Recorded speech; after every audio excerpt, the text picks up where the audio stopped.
Hello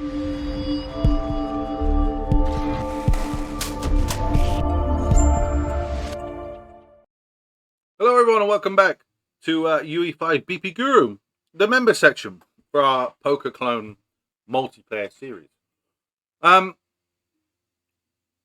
Yeah, I'm basically going to be moving into the battle stuff. This is going to get very heavy going forward. So I'm going to try and keep this as simple and broken down as best I can.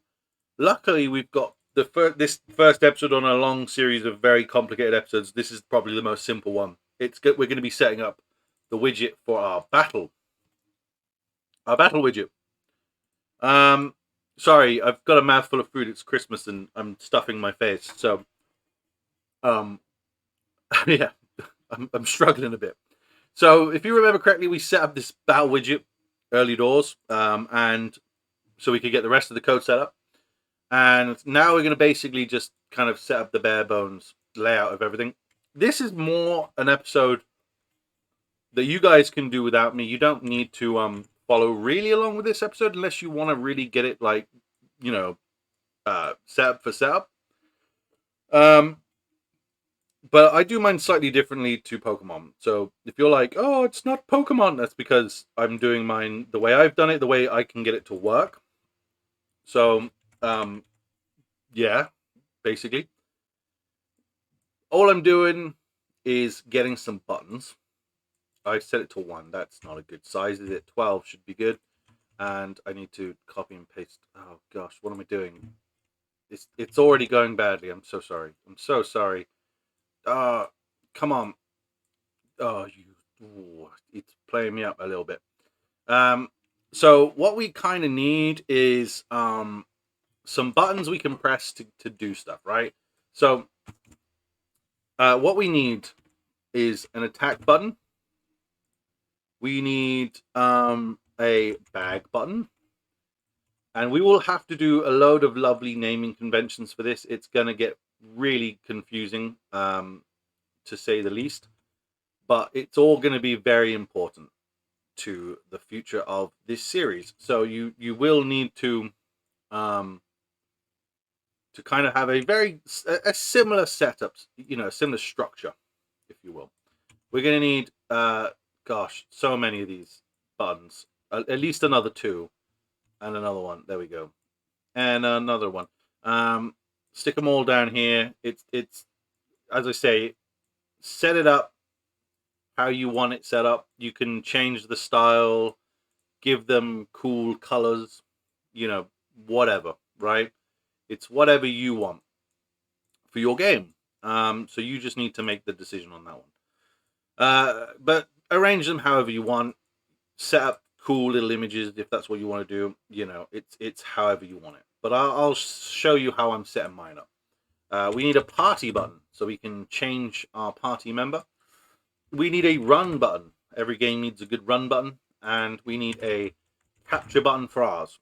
If you're going to do just an inventory based system, you can just use the 1 button. You don't need to set it up special or anything like that. We need a move slot 1. I've named it in the wrong place. We'll call this move slot 1. Move slot 2. And move slot 3. And move slot 4. Very important. Those are very important things that we have. We need all of those. And they will basically control everything we're going to do moving forward. We need some progress bars. Progress bars. We'll need a couple of these bad boys. And they should run the length of everything. They kind of frame the game, if you will. And we'll have a second one sort of here. Just like that. Have it slightly over the XP bar if you want it to look kind of snazzy or whatever. We'll need a couple of images, like so. Set those to about 40 by 40. And we'll need another one of those too. Did I copy it? I don't think I did. Copy and paste. There it is. I'm all over the place. I apologize. We'll stick that one at the other end. We need a couple of text boxes as well. We'll stick one there, and we'll stick one at the top again to help finalize the framework of this.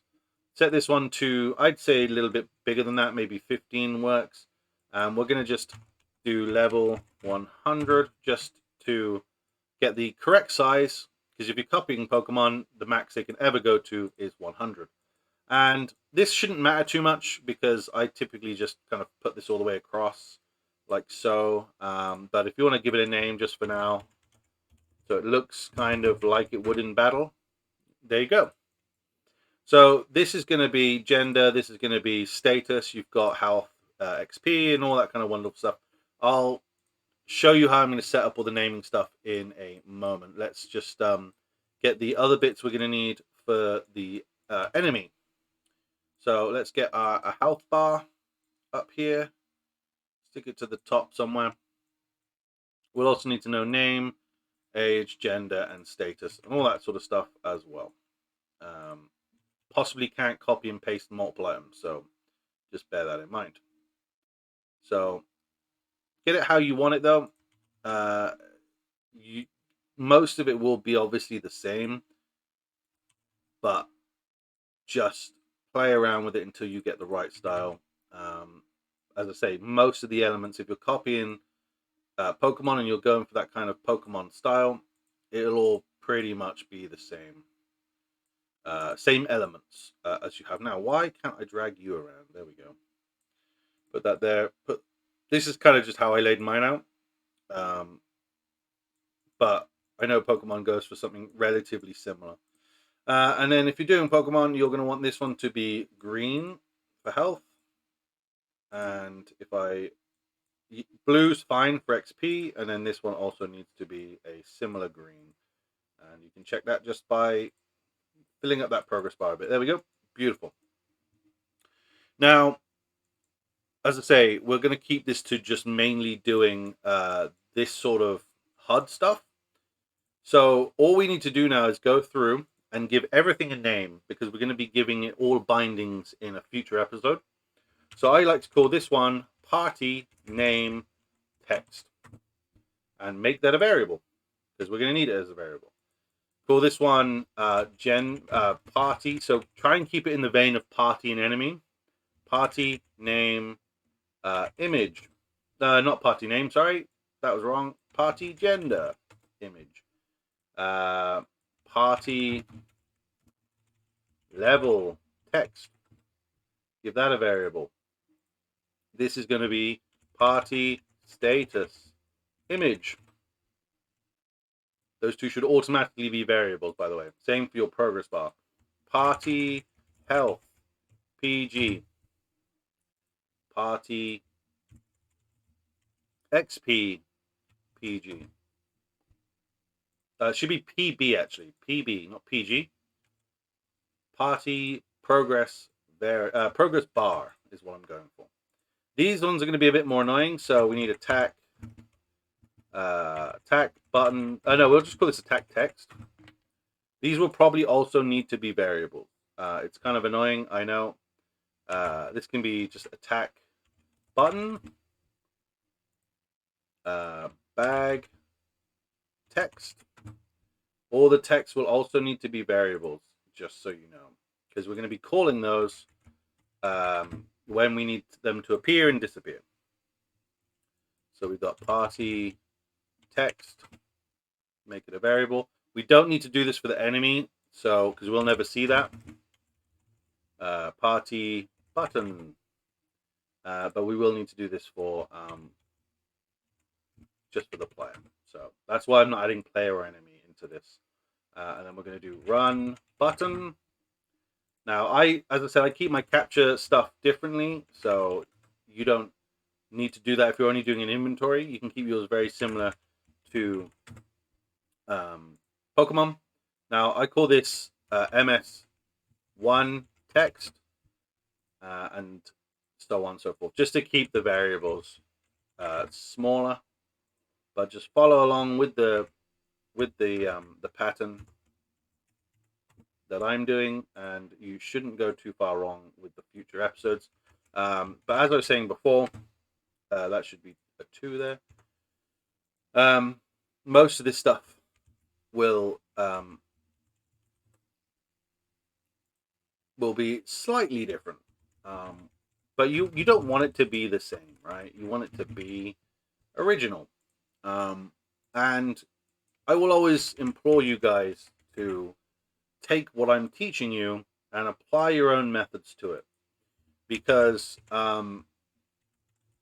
it should be original, right? You can't plagiarize other people's codes. Even though I'm showing you how to do this, you don't want to plagiarize anyone else's code, because you're just in for a rough ride if you do.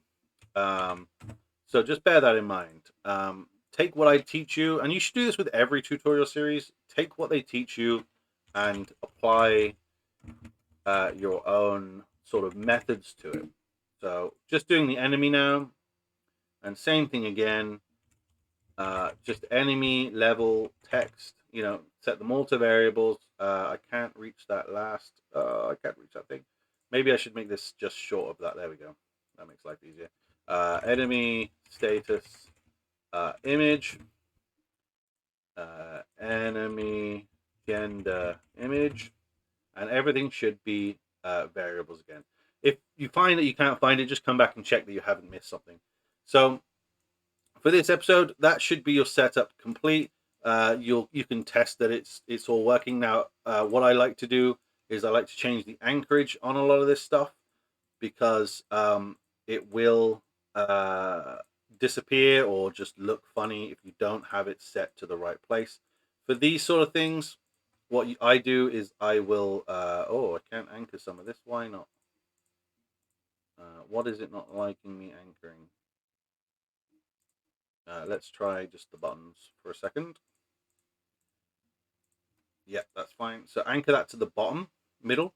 So whatever I do with this, it should all anchor to the bottom. Like so. Did that anchor to the bottom? If I click on one of them, yeah, it did. And for this one, I do the same thing, but I anchor it to the top. And again, if I click on one of those, it should have the anchor in the middle there.